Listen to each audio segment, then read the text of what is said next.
Dear students, good morning. I hope that you are well at home. I pray to Allah for your good health and bright future. Today I have come to teach you about voice change. I want to teach you part 5. Here you can see some special rule of voice change. That means বিশেষ নিয়ম সমূহ। এখানে বিশেষ নিয়ম হিসাবে আমি প্রথমে তোমাদের করাবো রিফ্লেক্সিভ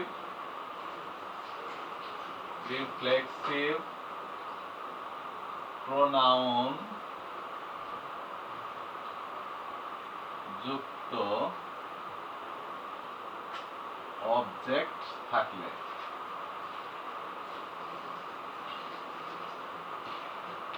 তখন গঠনটা কি হবে? প্যাসিভ করতে গেলে গঠনটা হবে প্রদত্ত সাবজেক্ট, অর্থাৎ সাবজেক্ট যেটা আছে সেটা বলতে, তারপরে হচ্ছে অক্সিলারি ভার্ব, তারপরে হচ্ছে ভার্ব 3 অর্থাৎ মূল ভার্বের পাস্ট পার্টিসিপল, তারপর বাই, তারপর প্রদত্ত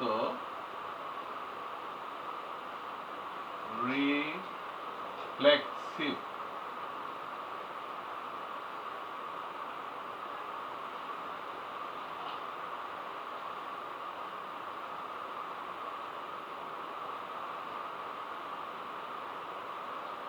প্রোনাউন। উদাহরণ লিখছি, he killed himself। এখানে দেখো এই himself এটা হচ্ছে রিফ্লেক্সিভ প্রোনাউন যুক্ত অবজেক্ট। তাহলে এখানে নিয়মটা কি? প্রদত্ত সাবজেক্ট আছে হি, তাহলে আমি প্যাসিভ করার সময় এখানে হিটাই লিখবো সাবজেক্ট হিসাবে। তারপরে ভার্ব আছে, ভার্ব টু কিলড, তাহলে ভার্ব টু থাকলে ওয়াজ, আর এখানে হির পরে বলবে ওয়াজ। তারপরে কি দেব? ভার্ব 3 অর্থাৎ কিলড এর ভার্ব 3 হচ্ছে কিলড। তারপরে দিব বাই প্রিপজিশন, তারপরে প্রদত্ত রিফ্লেক্সিভ প্রোনাউন, এখানে হিমসেলফ আছে, হিমসেলফই বসে যাবে। Example 2, she hurt hurts herself। তাহলে এখানে herself হচ্ছে রিফ্লেক্সিভ প্রোনাউন যুক্ত অবজেক্ট। প্যাসিভ করলে এখানে she সাবজেক্ট আছে, প্রদত্ত সাবজেক্ট she বলবে। তারপরে এখানে এর যোগ করা আছে, যেহেতু এটা ভার্ব 1, হার্টের 3টা ফর্ম এক, কিন্তু এখানে এর যোগ করা আছে third person singular number she, এই জন্য এখানে ইজ বলবে, ইজ। তারপর ভার্বের past participle hurt, by herself. তাহলে রিফ্লেক্সিভ প্রোনাউন যুক্ত যত সেন্টেন্স আমাদের সামনে আসুক বা তোমাদের সামনে আসুক, এই রুলটা ফলো করলে সবগুলোই অতি সহজেই তোমরা সমাধান করতে পারবে। এরপর আসো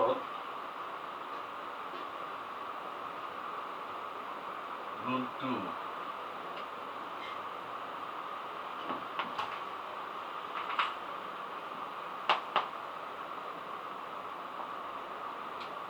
রুল 2 হচ্ছে ফ্যাক্টিটিভ যুক্ত অবজেক্ট থাকলে। ফ্যাক্টেটিভ যুক্ত অবজেক্ট বলতে কি বুঝো? সেটা ফ্যাক্টেটিভ যুক্ত অবজেক্ট হচ্ছে কোন সেন্টেন্সে যখন ভার্বের পর একটা অবজেক্ট থাকে, থাকার পরেও সম্পূর্ণ অর্থ প্রকাশ করতে পারে না, তখন সম্পূর্ণ অর্থ প্রকাশের জন্য অতিরিক্ত আরেকটা অবজেক্টের দরকার হয়, সেটা হচ্ছে ফ্যাক্টেটিভ অবজেক্ট। যেমন আমি উদাহরণের মাধ্যমে তোমাদের বোঝাচ্ছি ফ্যাক্টেটিভ অবজেক্টটা।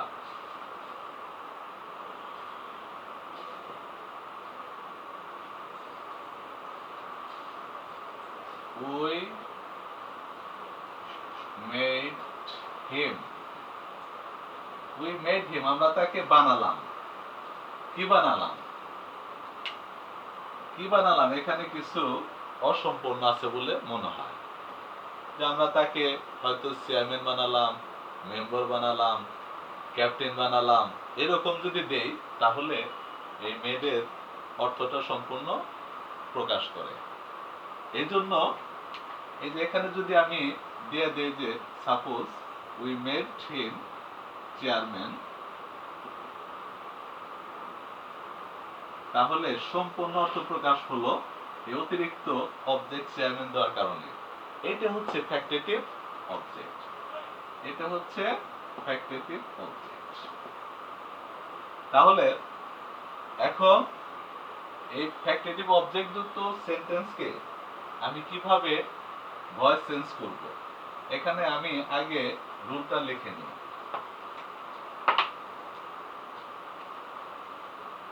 এখানে আগের মতোই যেটা সাবজেক্ট থাকে সেটা অবজেক্ট হয়ে যায়, আর অবজেক্টটা সাবজেক্ট হয়। তাহলে এখানে নতুন সাবজেক্ট বলতে আমি কাকে বোঝাবো? যেটা অবজেক্ট ছিল, নতুন সাবজেক্ট প্লাস এখানে কি দেব? Auxiliary verb. তারপরে কি দিব? ভার্ব কি, অর্থাৎ মূল ভার্ব সবসময় পাস্ট পার্টিসিপল হবে। তারপরে দিব ফ্যাক্টেটিভ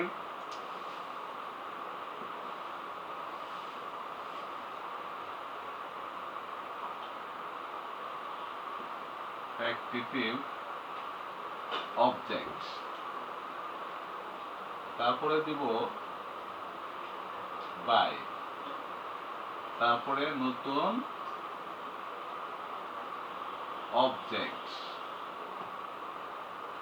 তাহলে উদাহরণটা আবার লিখে নেই, সেটাই যেটা লিখছিলাম, উই মেড হিম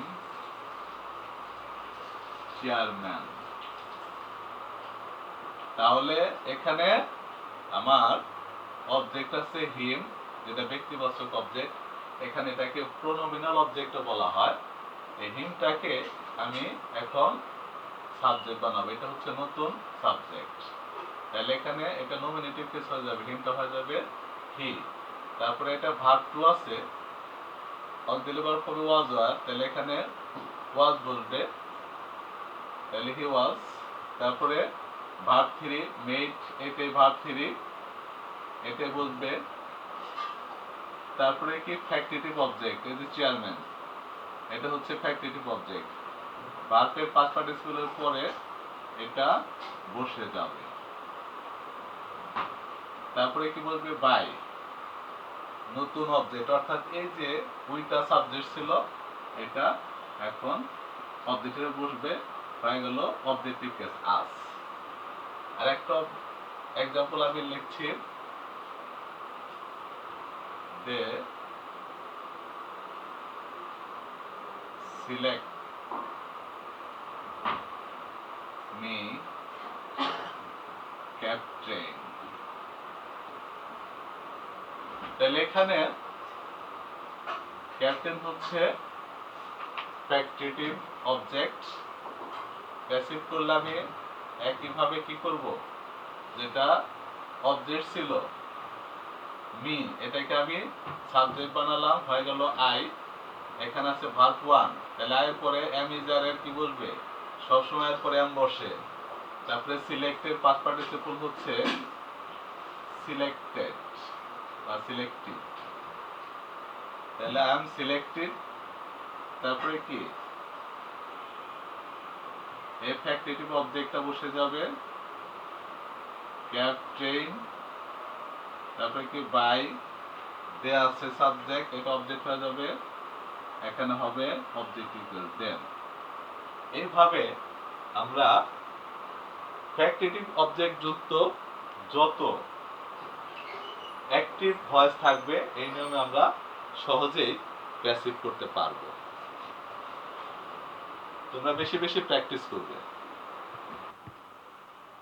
এখানে রুল 3-তে নিয়ে আসছি কি কোয়াজি প্যাসিভ যুক্ত অ্যাক্টিভ ভয়েস থাকলে, অর্থাৎ কোয়াজি প্যাসিভ। কেন একে কোয়াজি প্যাসিভ বলা হয়? এটা আসলে অ্যাক্টিভ কিন্তু অর্থ প্রকাশ করে প্যাসিভের মতো, এজন্য এটাকে বলা হয় কোয়াজি প্যাসিভ। যেমন honey tastes sweet, honey taste sweet, মধু খাইতে মিষ্টি। এটা অর্থটা মধু খাইতে মিষ্টি, এটা অর্থটা প্যাসিভের মতো। যেমন যে আমরা এমনি যদি বলি যে আমি ভাত খাই, তাহলে আই ইট রাইস, আমি ভাত খাই। এখানে আমি ভার্বের কাজটা শেষ করেছি, এজন্য এটা অ্যাক্টিভ ভয়েস খাই। ভার্বটার রূপটা কি হলো খাই। আর যদি বলা হয় যে ভাত খাওয়া হয়, তখন সেটা কি অর্থ প্যাসিভের মতো হওয়া যায়। যেমন আই ইট রাইসের প্যাসিভ ফর্ম হচ্ছে rice is eaten by me, ভাত আমার দ্বারা খাওয়া হয়। তাহলে এখানে অ্যাক্টিভ ফর্মের অর্থটাই ঠিক প্যাসিভের মতো শোনা যাচ্ছে, যে মধু খাইতে মিষ্টি, এই জন্য এটাকে বলা হয় কোয়াজি প্যাসিভ। এই কোয়াজি প্যাসিভ যুক্ত ভয়েসকে দুইভাবে ভয়েস চেঞ্জ করা যায়, আমি সহজটাই তোমাদের শেখাচ্ছি। তোমরা কি করবা, স্ট্রাকচারে লিখবা, শুরুতে যেটা প্রদত্ত সাবজেক্ট বলবে, প্রদত্ত subject plus auxiliary verb plus verb 3 plus adjective বা এক্সটেনশন। এখানে হানিটা আছে সাবজেক্ট, টেস্ট আছে ভার্ব, আর সুইট আছে এখানে অ্যাডজেক্টিভ। তাহলে এখানে আমি যদি গঠন অনুসারে করি, প্রদত্ত সাবজেক্ট হানি দিয়ে দিলাম, এখানে হানি, তারপরে ভার্ব 1 থাকলে অক্সিলারি ভার্ব অ্যামিজার, হানির পরে কি বলবে, ইজ বলবে। ভার্ব 3, এই টেস্টেরই ভার্ব 3 বলবে, টেস্টেড। তারপরে কি অ্যাডজেক্টিভ অর্থাৎ সুইট, এখানে অ্যাডজেক্টিভ আছে, এটাই বলবে sweet. Number 2, the fan writes well। এখানে একইভাবে দি পেন আছে সাবজেক্ট, রাইটস ভার্ব, ওয়েল এটা হচ্ছে অ্যাডজেক্টিভ। তাহলে প্রদত্ত সাবজেক্ট দি পেন, আমি প্যাসিভ ভয়েসে দি পেনই লিখব, দি পেন। তারপরে ভার্ব 1 থাকলে আমি যা, পেনের পরে কি ইজ হবে, তারপরে রাইটের পাস্ট পার্টিসিপল কি হবে, রিটেন, ওয়েল, অ্যাডজেক্টিভ শেষে ওয়েল। এইভাবে তোমরা কোয়াজি প্যাসিভ যুক্ত অ্যাক্টিভ ভয়েসগুলোকে প্যাসিভ করবে। যত আছে সবগুলো এই স্ট্রাকচারের মাধ্যমে তুমি করতে পারবে। Dear students, I hope that you have understood the class clearly. If you don't understand, you will watch my class again and again and try to understand. I hope that you will be benefited if you watch my class regularly, and it will be helpful for your exam. Okay, thank you. No more today.